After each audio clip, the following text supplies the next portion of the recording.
जय भोलेनाथ। हर हर महादेव। भगवान भोलेनाथ की कृपा आप सभी पर बनी रहे। भगवान भोलेनाथ की महिमा अनंत है। जो भक्त श्रद्धा से उनकी कथा सुनते हैं, उनके जीवन में सुख समृद्धि आती है। सोमवार व्रत कथा को सुनने से मनोवांछित फल की प्राप्ति होती है और भोलेनाथ जी की कृपा प्राप्त होती है। अतः आप सभी इस कथा को पूर्ण श्रद्धा के साथ सुनें और भगवान भोलेनाथ जी की कृपा प्राप्त करें। किसी नगर में एक धनी व्यापारी रहता था। दूर दूर तक उसका व्यापार फैला हुआ था। नगर के सभी लोग उस व्यापारी का सम्मान करते थे।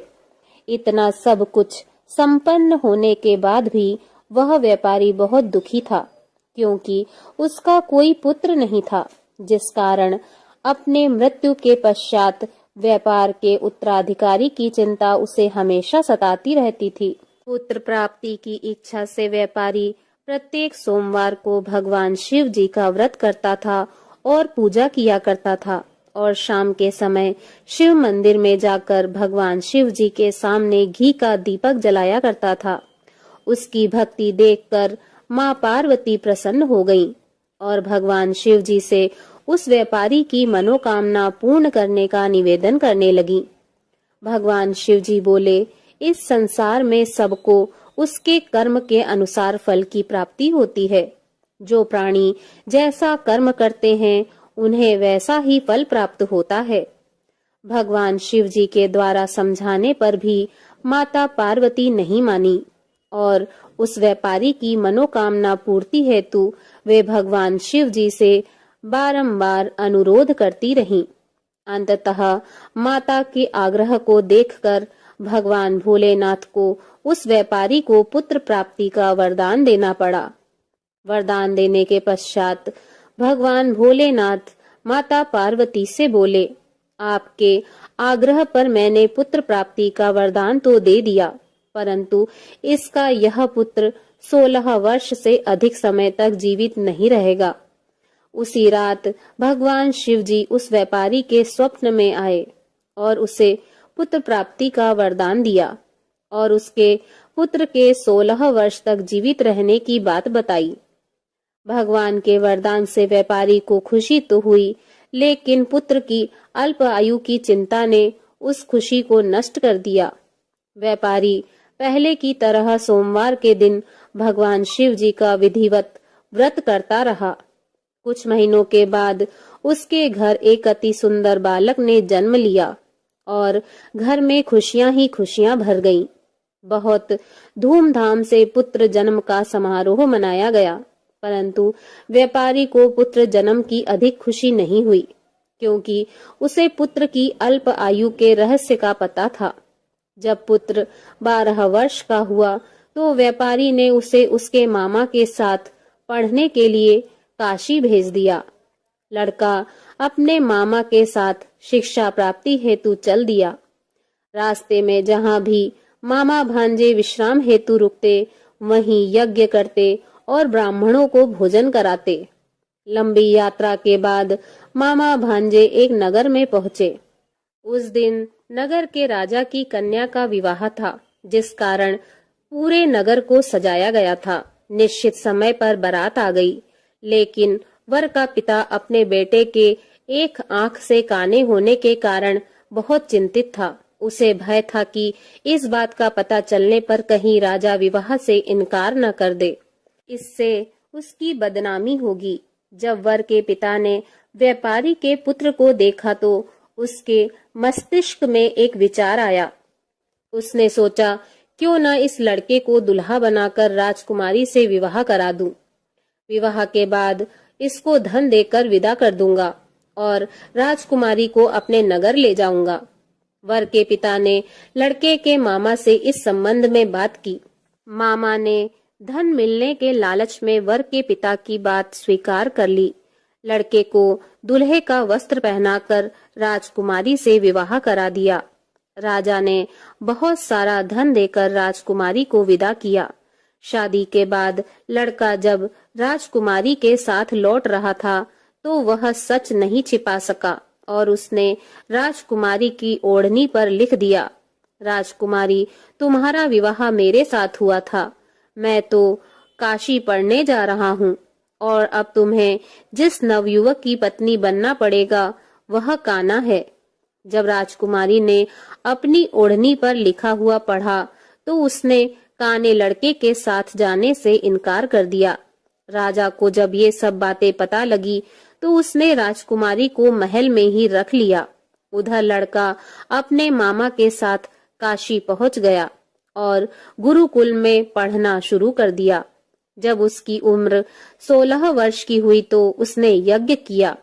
यज्ञ के समाप्ति पर ब्राह्मणों को भोजन कराया और खूब अन्न वस्त्र दान किए। रात को वह अपने शयन कक्ष में सो गया। भगवान शिव के वरदान के अनुसार शयन अवस्था में ही उसके प्राण पखेरु उड़ गए। सूर्योदय पर मामा मृत भांजे को देखकर रोने पिटने लगा। आसपास के लोग भी एकत्र होकर दुख प्रकट करने लगे। लड़के के मामा के रोने विलाप करने के स्वर समीप से गुजरते हुए भगवान शिव और माता पार्वती जी ने भी सुने। माता पार्वती जी ने भगवान से कहा, हे प्राणनाथ, मुझे इसके रोने के स्वर सहन नहीं हो रहे हैं। आप इस व्यक्ति के कष्ट को अवश्य दूर करें। भगवान शिव जी ने माता पार्वती के साथ अदृश्य रूप से समीप जाकर देखा तो भोलेनाथ माता पार्वती से बोले, यह तो उसी व्यापारी का पुत्र है जिसे मैंने 16 वर्ष की आयु का वरदान दिया था। इसकी आयु पूरी हो गई है। माता पार्वती ने फिर भगवान शिव जी से निवेदन कर उस बालक को जीवन देने का आग्रह किया।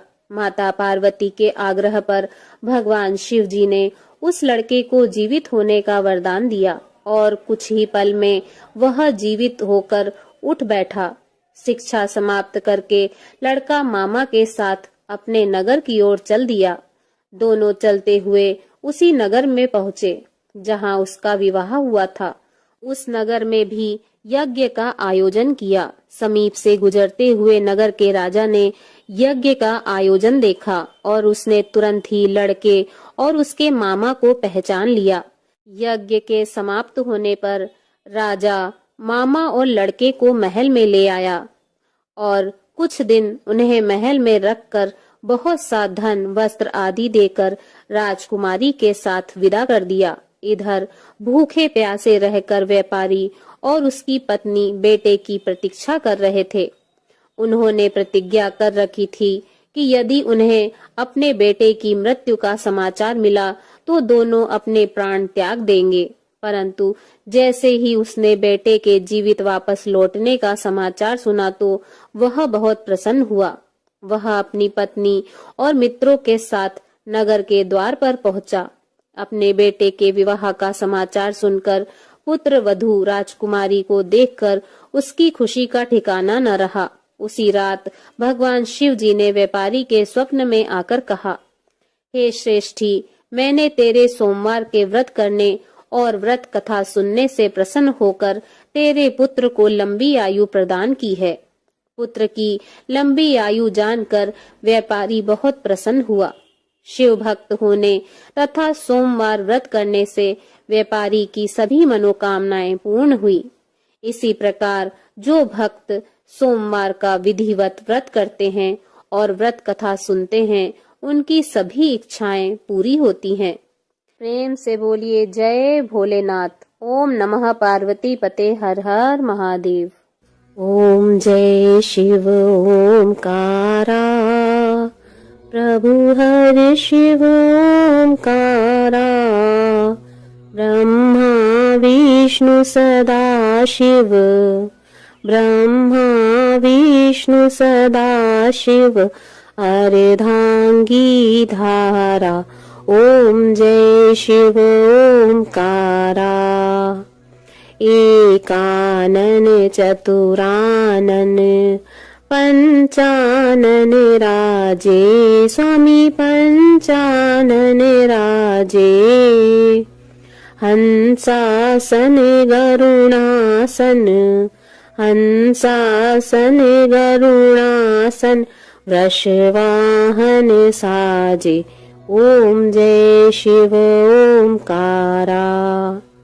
दो भुज चार चतुर्भुज, 10 भुज अति सोहे, स्वामी 10 भुज अति सोहे। त्रिगुण रूप निरखते, त्रिगुण रूप निरखते, त्रिभुवन जन मोहे, ओम जय शिव ओमकारा।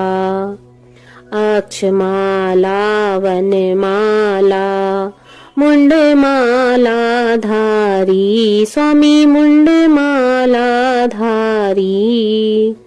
चंदन मृग मद सोहे, चंदन मृग मद सोहे, भोले शशिधारी, ओम जय शिव ओमकारा।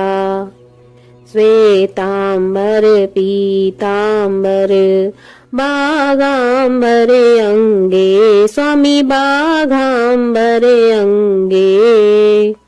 सनकादिक गरुणादिक भूतादिक संगे, ओम जय शिव ओमकारा। कर के मध्य कमंडल, चक्र त्रिशूल धरता, स्वामी चक्र त्रिशूल धरता। सुखकारी दुखहारी, सुखकारी दुखहारी, जग पालनकारी, ओम जय शिव ओमकारा। ब्रह्मा विष्णु सदा शिव, जानते अविवेका, स्वामी जानते अविवेका। प्रणवाक्षर में शोभित, प्रणवाक्षर में शोभित, ये तीनों एका, ओम जय शिव ओमकारा। त्रिगुण स्वामी जी की आरती, जो कोई नर गाए, स्वामी प्रेम सहित गाए। कहत शिवानंद स्वामी, कहत शिवानंद स्वामी, सुख संपत्ति पाए, ओम जय शिव ओमकारा। ओम जय शिव ओमकारा, स्वामी हरे शिव ओमकारा। ब्रह्मा विष्णु सदा शिव, ब्रह्मा विष्णु सदा शिव, अर्धांगी धारा, प्रभु ओम जय शिव ओमकारा।